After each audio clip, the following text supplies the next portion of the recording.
Está com a palavra, tio. Nós queremos, então, iniciar a nossa reunião agradecendo o Tim pela música e falando para o Orson que é uma alegria enorme tê-lo conosco novamente. Sinta-se em casa. Nós somos aqui da Casa do Caminho, Centro Espírita Francisco Cândido Xavier, de Londrina.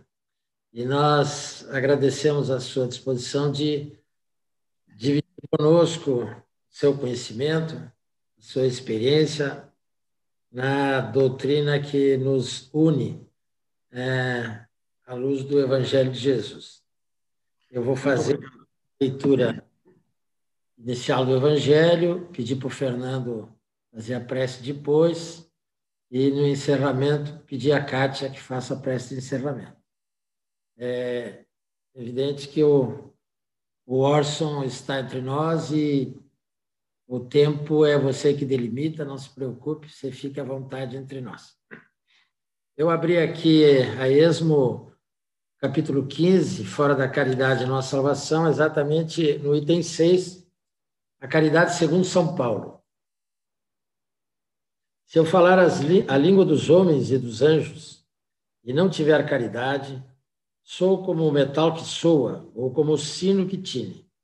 E se eu tiver o dom de profecia e conhecer todos os mistérios, e quando se pode saber, e se tiver toda a fé, até o ponto de transportar montes, e não tiver caridade, não sou nada.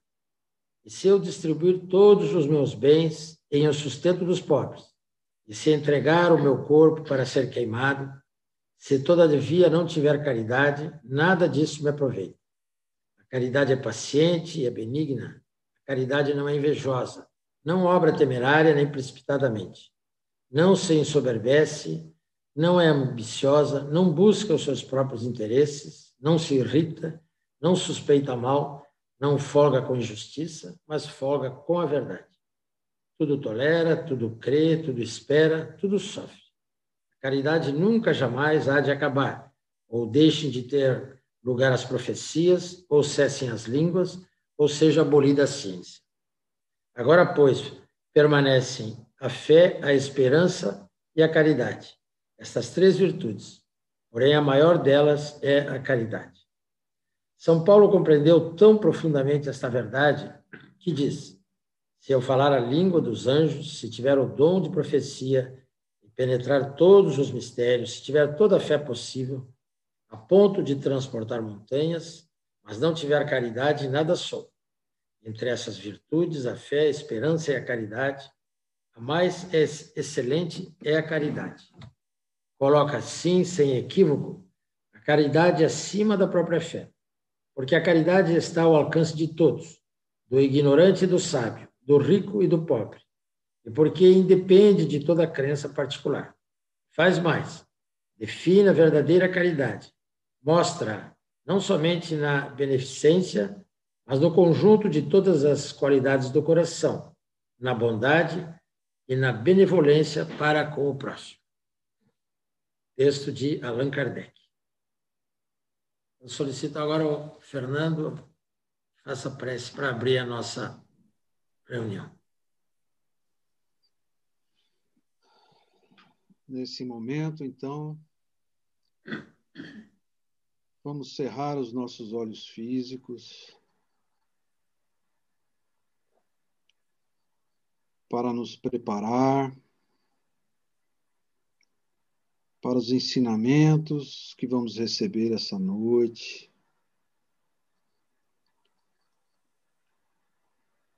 Para nos aproximarmos das energias e da frequência vibracional dos nossos mentores que estão aos nossos lados,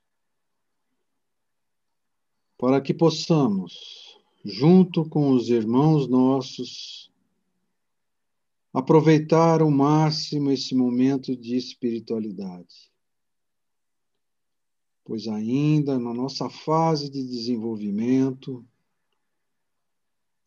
estamos muito próximos da materialidade. E esses momentos nos quais nos dedicamos à espiritualidade são preciosos para a nossa evolução. E se nós não estivermos atentos, não vamos poder aproveitar na plenitude os ensinamentos. Agradecemos de todo o coração mais essa oportunidade. A Eurípides Barçanufo, que nos permite estar aqui, ao nosso Mestre amado Jesus e a Deus com sua bondade infinita. Muito obrigado e vamos dar por início os trabalhos de hoje. Que assim seja.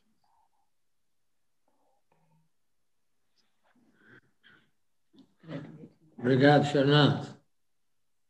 Orson, esteja à vontade. Você está em casa. Sinta-se em casa. Muito obrigado, meus amigos da Casa do Caminho, da nossa querida Londrina. Nesta noite de frio, a gente não estava desacostumado do frio e agora nos pegou de surpresa novamente. Mas eu, particularmente, gosto de frio. Parece que é bem mais aconchegante. Então, eu me sinto muito agradecido pela oportunidade de estar com vocês, porque esses encontros entre os espíritas são muito saudáveis. Nós temos a oportunidade de vivenciar a fraternidade motivada pelo estudo doutrinário desta doutrina grandiosa, incomparável, extraordinária, que nos alimenta a alma, nos estimula os sentimentos bons, nos aproxima uns dos outros e, naturalmente, nos motiva ao principal, sermos criaturas melhores, moralmente aperfeiçoadas, passo a passo, gradativamente, ainda que carreguemos conosco muitas mazelas, muitas dificuldades, muitas imperfeições. Eu estou falando de Matão, a cidade onde laborou Caibar Schutel, e é com grande alegria que nós aqui estamos. Caibar Schutel, que foi contemporâneo de Eurípides Barçanufo, neste mês que vocês se referem ao apóstolo do Triângulo, ao grande mestre da educação, ao grande nome que todos nós temos no coração, uma gratidão imensa. Ambos estavam reencarnados na mesma época, embora Eurípides tenha ido 20 anos mais cedo, de retorno, muito jovem. Mas ambos se entrelaçam nesse esforço educativo, nesse esforço doutrinário que visa valorizar o conhecimento espírita. Então, a minha saudação aos amigos da Casa do Caminho, a Londrina, nossa querida Londrina, inesquecível para mim, pelas vivências múltiplas que aí tivemos, e o nosso abraço de Matão nesta noite de segunda-feira, 24 de maio de 2021.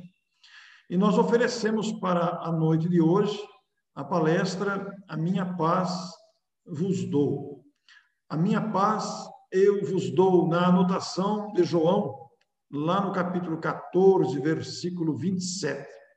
Esta expressão, a minha paz eu vos dou, remete-nos a raciocinar na amplitude do que seria a paz do próprio Cristo.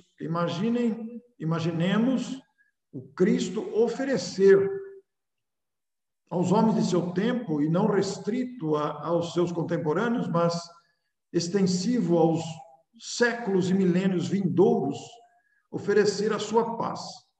Nós não temos condições de dimensionar o que seria, como seria esta paz do Cristo, interiormente sentida e vivida em plenitude, porque nós ainda estamos aprendendo as primeiras lições de construção da paz, que é uma construção interior, aquela sensação íntima de consciência reta, de dever cumprido, de amor vivido, de consciência da disposição de servir. E ele vem e afirma: a minha paz eu vos dou. Esta afirmação, ela se insere no trecho maior anotado por João, em que nós vamos encontrar lá: deixo a paz a vocês, a minha paz dou a vocês, não a dou como o mundo a dá. Não se perturbe o seu coração, nem tenho medo. Nós extraímos esse pequeno trecho, o trecho é maior, mas nós extraímos esse apenas para as considerações desta noite, levando-se em conta a compreensão que nós desejamos alcançar sobre o que seria esta paz do Cristo que ele oferece à humanidade, entregando-nos tanto aos homens de seu tempo como aos homens do futuro, nos milênios vindouros, já que é uma paz permanente, é uma paz indestrutível, é uma paz autêntica, verdadeira.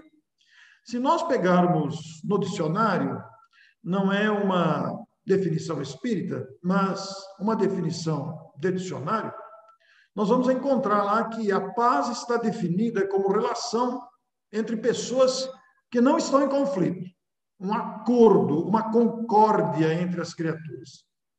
E numa segunda definição, a paz é apresentada como uma relação tranquila entre cidadãos, ausência de problemas, ausência de violência. Nas duas definições, nós notamos um detalhe interessante no dicionário. As duas definições se referem ao aspecto externo, não se refere ao aspecto interno, que é a referência que Jesus faz, de oferecer a paz que ele tem dentro dele, independente das tempestades externas, independente dos fatores que possam estar ao seu lado, à sua volta, numa tentativa de perturbar a sua paz, o que também ocorre conosco, né? Estamos sempre envoltos em situações, em dramas, em obstáculos e dificuldades que muitas vezes ameaçam aquela possível paz que está dentro de nós. Então, a definição de dicionário, ela não apresenta o aspecto interno da criatura. Ela se refere ao aspecto externo, tanto vai dizer que é uma relação entre pessoas que não estão em conflito. A ausência de guerra, a ausência de violência, a ausência de problemas.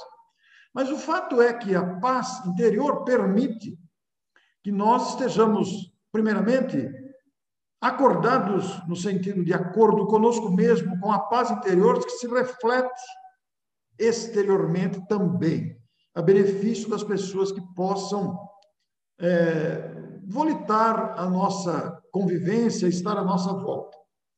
A paz interior, a verdadeira paz, ou a paz mental, podemos dizer assim, aquela paz imperturbável, é a que se refere ao estado de se estar mentalmente ou espiritualmente em paz, com conhecimento e entendimento para enfrentar os desacordos, as ventanias e tempestades ou os estresses que se apresentam à nossa volta, agredindo a nossa serenidade.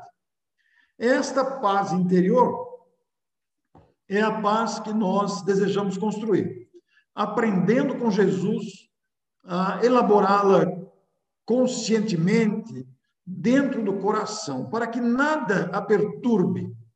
Então, diante dos contemporâneos de seu tempo, sejam eles os discípulos que o acompanhavam, ou a multidão que o buscava, ávida de serem curados, de serem atendidos em suas necessidades e pedidos intermináveis, essas criaturas desejavam encontrar paz, desejavam resolver os seus problemas e viam no Cristo, já que ele fazia coisas extraordinárias que eles presenciavam, a solução das suas dificuldades, procurando paz.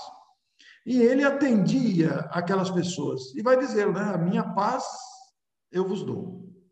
Mas a paz é uma construção, como dissemos, interior.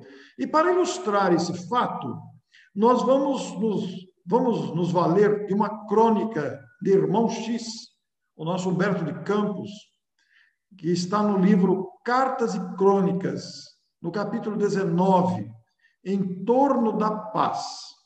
E o nosso Humberto de Campos vai contar a história do Anacleto Silva. Ele acordou de manhã, eu vou adaptar a história, né? Não vou ler a história, vou adaptar, fazer uma síntese mais compacta. Ele acordou de manhã, espreguiçou na cama, o sol brilhava forte lá fora, a criançada já brincava, e ele estirou-se no leito, relaxando os nervos, e porque fosse iniciar o trabalho às 9h, ergueu-se e, antes de tomar o seu banho matinal, leu nos apontamentos do apóstolo João, capítulo 14, versículo 27, que inspira essa abordagem. As sublimes palavras do celeste amigo, que nós estamos nos referindo. A paz vos deixo, a minha paz vos dou. Não vou-la dou à maneira do mundo, não se turbe o vosso coração, nem se atemorize. Inspirado por essas anotações do versículo, o nosso Anacleto encheu-se daquela disposição fervorosa, daquela disposição animada, feliz e principalmente agradecido, dirigindo-se a Jesus com o pensamento e com o coração, demonstrando a sua alegria, o seu contentamento e a sua gratidão por mais um dia em que amanhecia.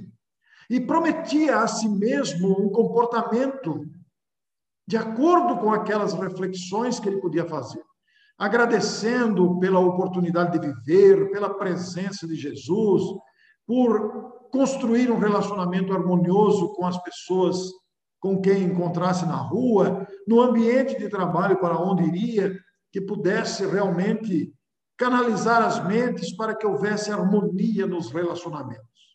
Estava convicto da presença do príncipe da paz, que orienta as nações, que ampara o mundo e que naturalmente lhe garantiria também o bem-estar. E ele vai reafirmar nas suas reflexões mentais e espirituais que recolheria com muito bom grado a calma que vem do alto e permaneceria, como diz Humberto de Campos aqui literalmente, nos alicerces do entendimento e da retidão junto à humanidade. E terminou dizendo: louvo o Senhor pela paz que me envia hoje, esperando que Ele me sustente durante todo o dia, em sua paz agora e em todos os dias da minha vida. Após monologar, estava sozinho no quarto, a esposa já havia se levantado. Ele, depois das suas reflexões, da sua prece, levantou-se feliz, beneficiado até pelas vibrações cariciosas que a reflexão lhe trouxera, e findo o banho rápido, verificou que a fina calça que ele havia comprado no dia anterior e que iria estrear naquela manhã radiosa, de sol forte, de brisa agradável na vizinhança, verificou que a sua calça estava cortada. A calça sofrera um longo corte de faca ou de tesoura. Subitamente, transtornado, gritou pela esposa, num berro. A esposa veio, aflita, segurando nos braços uma pequerrucha doente. Viu a peça estragada e alegou triste: que pena que os meninos cortaram a sua calça. Eu não vi isso, eu estava ocupada com a pneumonia da pequenina. Longe de refletir no estado doentio, na febre alta da garotinha no colo da mãe, ele vociferou: que pena! É tudo que você encontra para dizer? Ignora, porventura, que esta roupa me custou os olhos da cara? A senhora, resignada, sem revidar, dirigiu-se ao velho armário e trouxe-lhe uma calça semelhante, da mesma cor, no mesmo padrão, àquela que fora estragada pela brincadeira infantil. Pouco depois, no café, à mesa do café, notando que não havia leite, reclamou de novo da ausência do leite. Ela falou, sim, eu não pude enfrentar a fila. Era preciso resguardar a pequena. Ela está com pneumonia. O Silva engoliu alguns palavrões que lhe surgiram à boca e quando abriu a porta na expectativa da lotação, eis que o sogro, velhinho, lhe aparece de chapéu à mão e roga humildemente. Anacleto, perdoe-me a intromissão. É tão grande a nossa dificuldade hoje que venho pedir-lhe 500 cruzeiros por empréstimo. Ora, respondeu o genro, evidenciando uma cólera. Onde o senhor está com a cabeça? Se eu tivesse 500 cruzeiros no bolso, não sairia agora para encarar a onça da vida. Nisso, a lotação que transportava os trabalhadores da empresa, a primeira perua, buzinou a reduzida distância, passando rapidamente, porém, sem lhe atender o sinal. Foi motivo de nova explosão de desespero. Malditos! Como seguirei para a repartição? Malditos! No entanto, logo surgiu a segunda perua. E aí ele entrou, acomodou-se. Mas enquanto o veículo deslizava no asfalto, ele confrontou a própria conduta com as afirmações que fizera ao despertar. E só então reconheceu que ele, tão seguro em exaltar a harmonia do mundo, não suportara sem guerra uma calça rasgada. Tão convicto de prometer a si mesmo equilíbrio no Senhor, não se conformara com a refeição incompleta. Tão pronto em proclamar o seu prévio perdão às ofensas humanas, não soubera acolher com gentileza o sogro infeliz. E tão solene em asseverar-se nos alicerces do entendimento, não hesitara em descer o nível do próprio vocabulário. Estava envergonhado agora, por haver caído tão apressadamente da serenidade à perturbação. E começou a perceber que entre ele e a humanidade surgia o lar, sua própria casa, com a sua família, reclamando-lhe assistência e carinho, e que jamais receberia a paz do Cristo por fora, sem dispor a recolhê-la por dentro. Essa significativa história crônica contada por irmão X nos remete ao cotidiano e descuido que muitos de nós nos permitimos inúmeras vezes. Proclamamos em alto bom som a convicção, proclamamos as promessas de bom comportamento, de melhora moral, mas resvalamos muitas vezes, e até com certa facilidade, nos descuidos todos provenientes das seduções da agressividade, nas seduções das ilusões todas a que nos prendemos, não controlando os ímpetos de impaciência, de reclamação, de revolta, de agressividade. Então, nós vamos ver nessa pequena lição introdutória de irmão X, lá no capítulo 19 do livro Cartas e Crônicas, aquilo que já havíamos entendido e temos entendido já há tempos, que a paz é uma construção interior a ser cultivada. É como uma plantinha frágil que nós temos que cuidar constantemente, porque são muitos os deslizes a que estamos expostos. Diante das situações do cotidiano, das circunstâncias e, naturalmente, nos relacionamentos muitas vezes frágeis.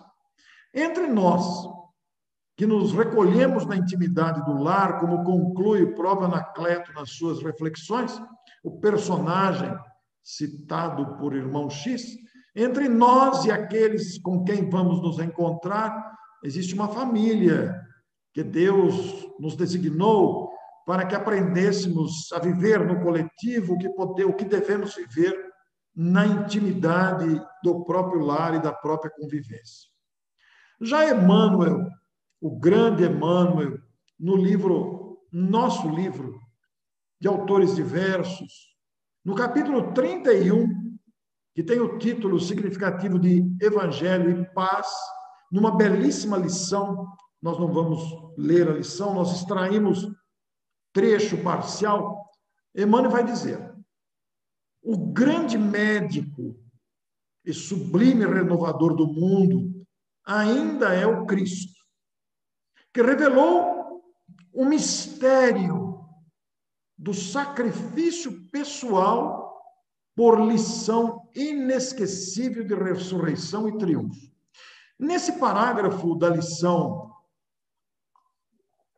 preciosa de Emmanuel, nesse parágrafo daquela lição que é bem mais longa, eu terei apenas 3 trechinhos, referindo-se a Jesus como grande médico, sim, o médico das almas, aquele que orienta o nosso caminhar para o equilíbrio, para o bem-estar, para a paz interior, sublime renovador do mundo, vai revelar mistério do sacrifício pessoal, refere-se Emmanuel.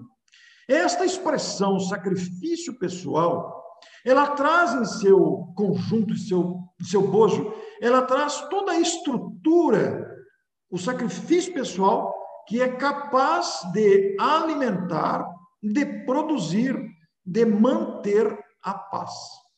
Porque notem, o que cabe dentro desse sacrifício pessoal? É o calar-se diante da ofensa e da pobreza ou ignorância alheia. A pobreza que eu digo não é a pobreza material, mas a pobreza, às vezes, da moralidade da pessoa, da agressividade, do comportamento inadequado de alguém que ainda se prende às teias todas do desequilíbrio. Então, o sacrifício pessoal nos convoca a silenciar em muitas ocasiões, a renunciar em favor da paz coletiva. O sacrifício do interesse pessoal é capaz de produzir paz onde estamos. Porque é a explosão do interesse próprio, é a explosão das manifestações e das seduções da vaidade, da arrogância, do orgulho e do egoísmo que projeta externamente a agressividade que ainda alimentamos. Mas quando conseguimos o sacrifício do interesse pessoal, o sacrifício pessoal que nos induz e nos quer promover reações, este sacrifício do interesse pessoal é capaz de gerar os frutos da paz no ambiente que estamos e mesmo internamente, porque abafamos, sacrificamos aquele interesse que nos faz gritar, reclamar, revoltar-se, agredir, exigir, invejar, enciumar e todas aquelas imperfeições bem conhecidas. E Emmanuel, ele, nesta mesma lição, ele relaciona alguns dos ensinos de Jesus. Dentro deste parecer ou deste ângulo do sacrifício pessoal, do interesse pessoal. E vai trazer aqui, algumas lições. Ajuda o que te persegue e calunia. Ora, é uma solicitação direta ao sacrifício pessoal, porque aquele que nos persegue e calunia, a reação imediata, comum, cultivada normalmente é o de revide. Mas o sacrifício do interesse do revide, o sacrifício interior, nos projeta uma atitude diferente, de ajudar ao que persegue e calunia. Ora pelos que te odeiam. A normalidade da vida não está de acordo com essa orientação. A tendência ainda egoísta de todos nós é vibrações pesadas por aqueles que nos odeiam, que nos caluniam. E Jesus vai ensinar, ora por aquele que te odeia. Quer dizer, o sacrifício do revide, o sacrifício pessoal do revide é capaz, porque aquele que consegue perdoar, ele constrói a paz dentro de si mesmo. Aquele que ajuda e ora por aquele que persegue e calunia, ele consegue cultivar a paz dentro de si mesmo, porque não alimenta aquele ódio provocado pelo orgulho ferido. Serve sem aguardar retribuição, renuncia a ti mesmo, toma a cruz da abnegação em favor dos que te cercam e segue de ânimo robusto para adiante. São lições que se conectam nessa direção. Então, Emmanuel relaciona essas lições que exemplificam o sacrifício pessoal. E vai dizer depois, na mesma lição, há produção de pensamentos no mundo. Como existem plantações de flores e batatas, fazendo uma ligação, uma analogia dos vários tipos de produções que existem no mundo. Da mesma forma como produzimos automóveis, como produzimos batatas e flores, e mesas, e móveis, utensílios diversos, também produzimos pensamentos, não é mesmo? Então, criamos em torno de nós, com os pensamentos que produzimos, ambientes de ordem ou perturbação. Quando incentivamos a seara do trigo, lembrando lá a parábola do joio e do trigo, né? Quando incentivamos a seara do trigo que produz resultados, nós criamos em torno de nós a atmosfera de ordem e, portanto, de paz. Produzimos a paz interior. Ou, se relaxamos nessa direção, nós vamos colher compulsoriamente as ervas daninhas da irritação, da impaciência, da enfermidade, da insônia, da dor de cabeça, porque cultivamos uma atmosfera de perturbação que insiste no revide, que insiste na vingança, que insiste no azedume, na má vontade e outras situações tão comuns do comportamento humano. E Emmanuel conclui na mesma mensagem. Eu tirei apenas 3 parágrafos. A mensagem é mais longa. Com bases no devotamento pessoal, e essa expressão, essa palavra devotamento, nós vamos encontrar lá no Evangelho, devotamento e abnegação, que é uma lição belíssima. O devotamento é o sacrifício em favor de alguém. O devotamento é a dedicação para o bem do próximo. É a pessoa que se dedica a uma causa, a uma ideia, uma pessoa, uma família, um ideal, é o devotamento. O devotamento alimentado, construído, vai dar origem à abnegação. A abnegação, ela é resultado do devotamento. Para uma pessoa ser abnegada, primeiro ela será devotamento. O devotamento constante, o devotamento da dedicação, esse sacrifício do interesse pessoal, com o tempo, com o desenvolvimento do espírito, transforma-se e dá origem à abnegação. A abnegação é conquista das grandes almas, porque na abnegação, esta virtude faz com que o seu protagonista sacrifique a própria vida pelo bem do próximo. A abnegação esquece totalmente os próprios interesses em favor de atenuar uma dificuldade ali. No devotamento, nós nos dedicamos, e muitos de nós somos devotados já para algumas causas. A causa espírita, por exemplo, nos faz a dedicação. Mas nós ainda atendemos os nossos interesses. Hoje eu estou com dor de cabeça, eu não vou comparecer. Hoje eu estou com preguiça, apesar da dedicação que nós temos de um certo devotamento, nós atendemos também os nossos interesses. Na abnegação, não, a abnegação esquece-se completamente para atender o interesse do próximo, inclusive com o sacrifício da própria vida, se for preciso. Não sei se vocês viram, mas está no Netflix o filme Irmã Dulce. Esse espírito nobre, esse espírito grandioso que esteve entre nós. Emocionante o filme, muito bem produzido. Lembrando o Anjo Bom da Bahia, que é um desses espíritos abnegados, capazes de renunciar a todo e qualquer interesse pessoal pelo bem do próximo. Emociona-nos ver na produção do cinema esse espírito que saía recolhendo doentes pela rua, saía recolhendo miseráveis de todas as matizes para cuidar deles, enfermos, miseráveis, desgraçados de todo tipo, no sentido não pejorativo, mas no sentido do abandono, no sentido da pobreza extrema. Espíritos abnegados, apanágio de grandes almas, almas que já são capazes de renunciar aos próprios interesses, porque trazem dentro de si a paz autêntica pelo bem de todos. E com bases no devotamento pessoal, quer dizer, a dedicação pelo bem de todos, a mensagem de Jesus compele-nos a irradiar fé e paciência, serenidade e bom ânimo.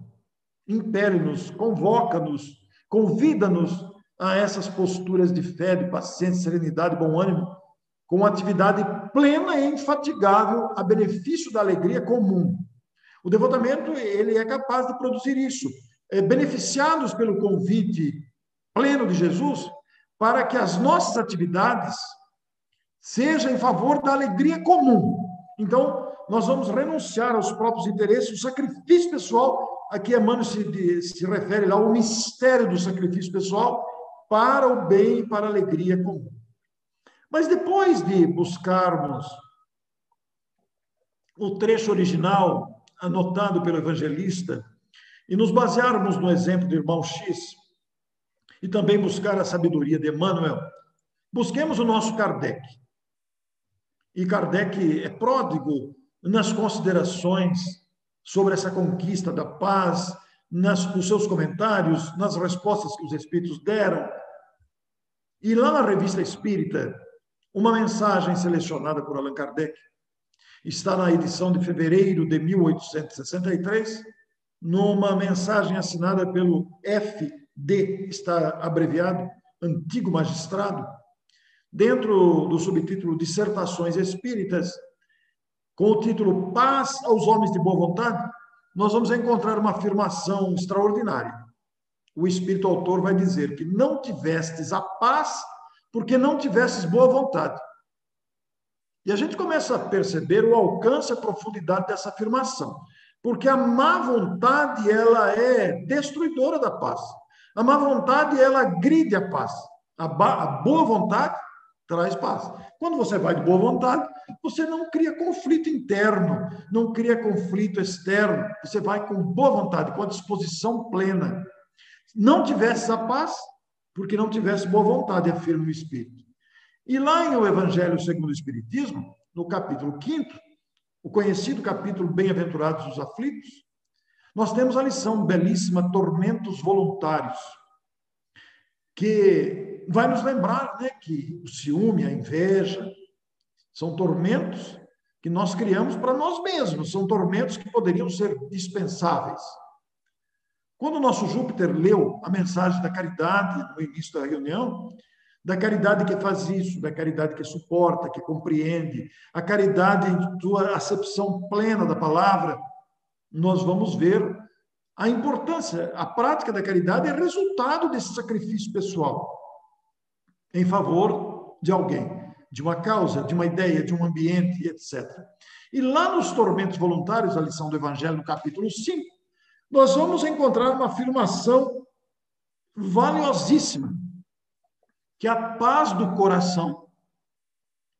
O que é a paz do coração? É esse bem-estar interior pleno, de consciência tranquila, de dever cumprido e de disposição de servir plena sempre. A paz do coração é a única felicidade real deste mundo. Única, os Espíritos se referem. A única felicidade real deste mundo. Porque o dinheiro muda de mão. Com essa instabilidade econômica, não precisamos nem sair do Brasil. Com essa instabilidade econômica que o país atravessa, a gente vê as perturbações, as preocupações, as incertezas que isso produz em todo mundo. A saúde é muito frágil. A todo instante estamos sujeitos às questões de saúde. Está aí a Covid para mostrar isso. E a juventude passa num tris. O tempo voa. A gente pisca, é sexta-feira. Você piscou de novo, já é sexta-feira de novo. E assim Então, a única coisa que fica não é a juventude que passa a largo. O dinheiro muda de mão e a saúde tem uma fragilidade que hoje estamos bem, amanhã nem tanto fisicamente. E que se agrava com o passar do tempo. Mas a paz de coração, não. A paz de coração ninguém é capaz de tirar.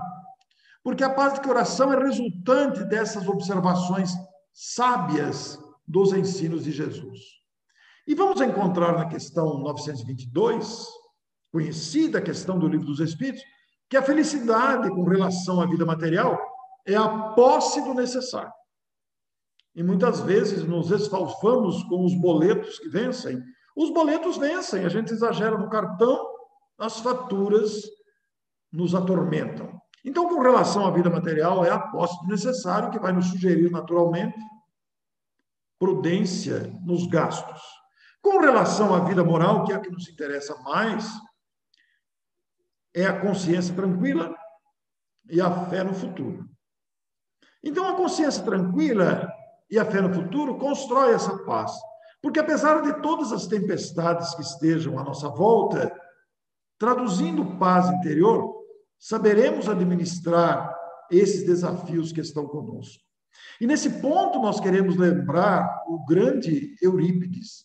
Neste mês em que vocês homenageiam, em que todos nós homenageamos, pela própria data que homenageia o grande apóstolo do Triângulo, o nosso grande Eurípides, né?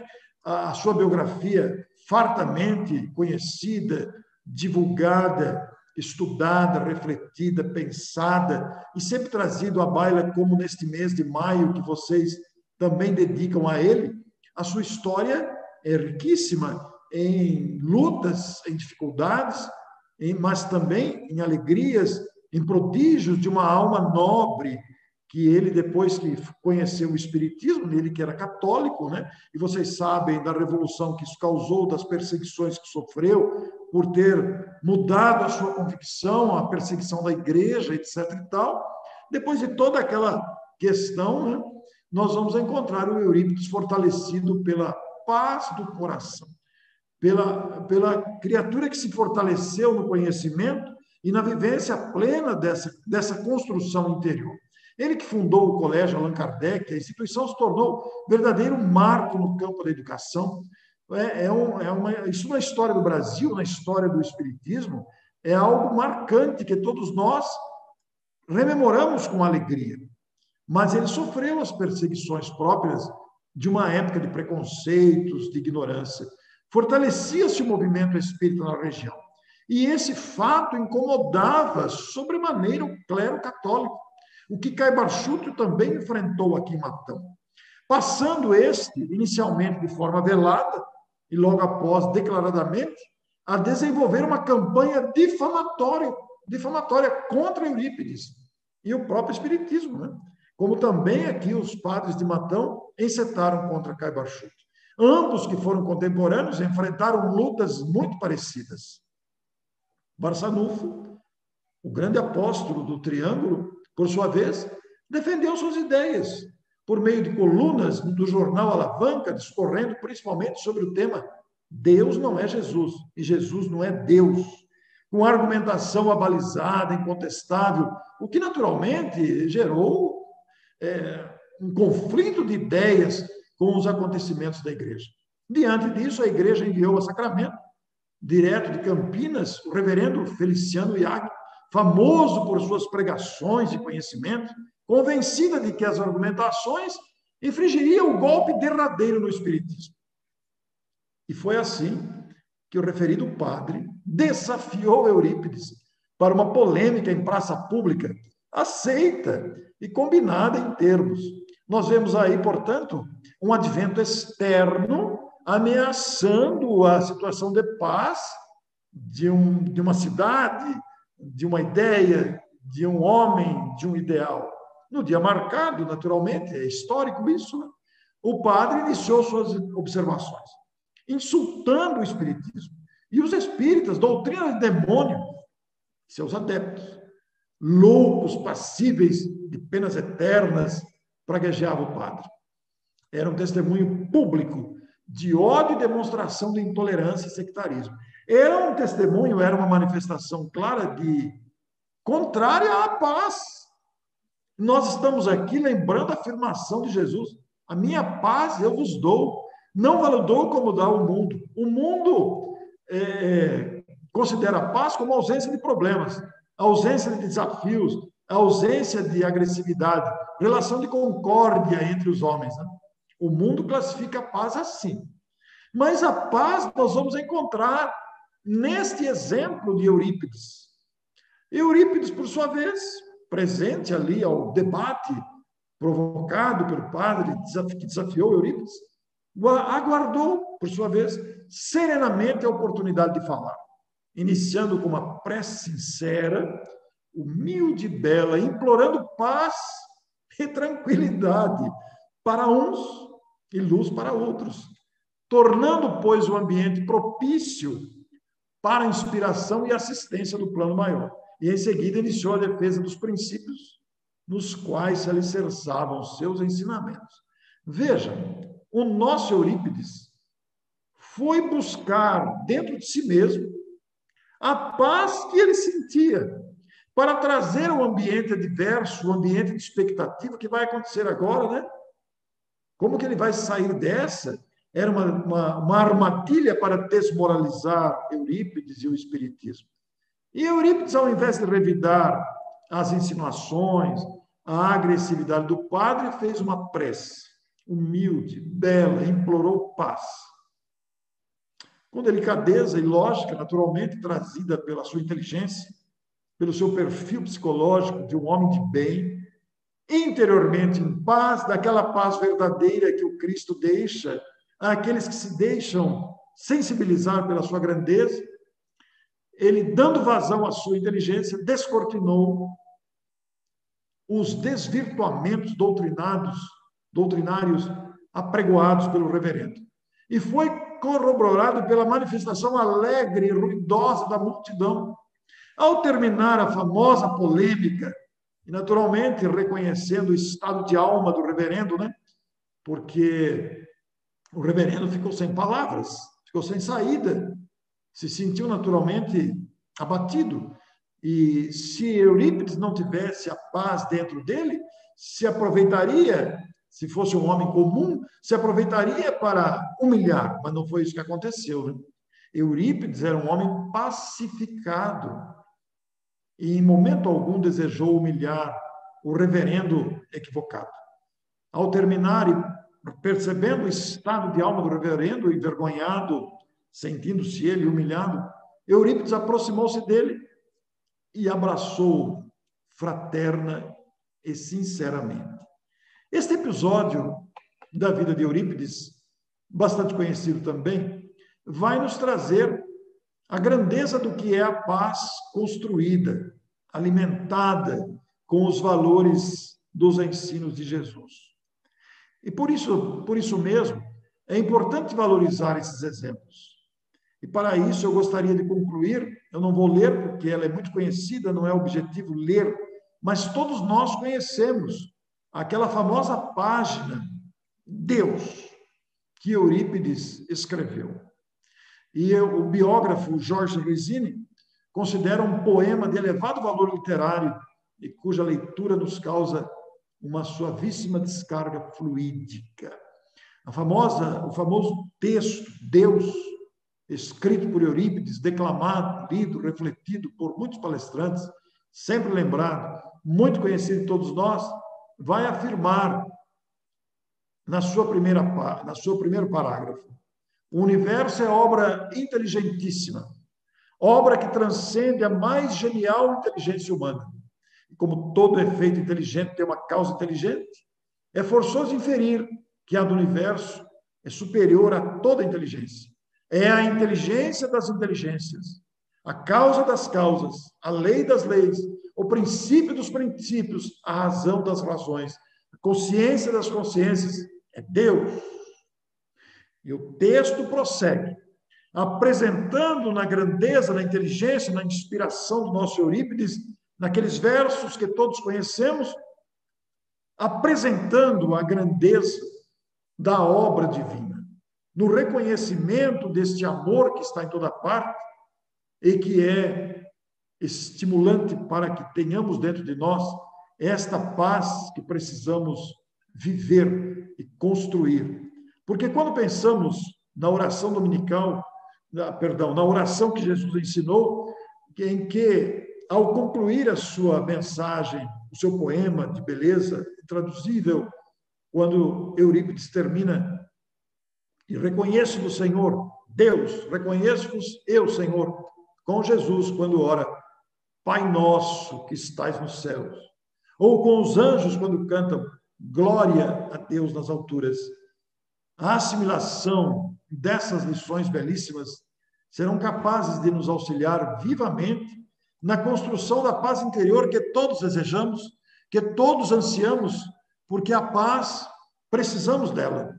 E nós todos enfrentamos diariamente desafios variados, desafios que vão desde a indecisão, desafios que vão da incerteza, da dúvida, das aflições, dos traumas variados, mas que podemos administrar com paciência, com tolerância, baseando-nos nos exemplos de espíritos como esse, como o nosso grande Eurípides Barçanufo, no seu exemplo de vida, como a irmã Dulce, que citei aqui, referindo-me ao filme, ou com a sabedoria de um Emmanuel, que nos ensina a catalogar esses ensinos de amor para todos nós. Muito obrigado, meus amigos.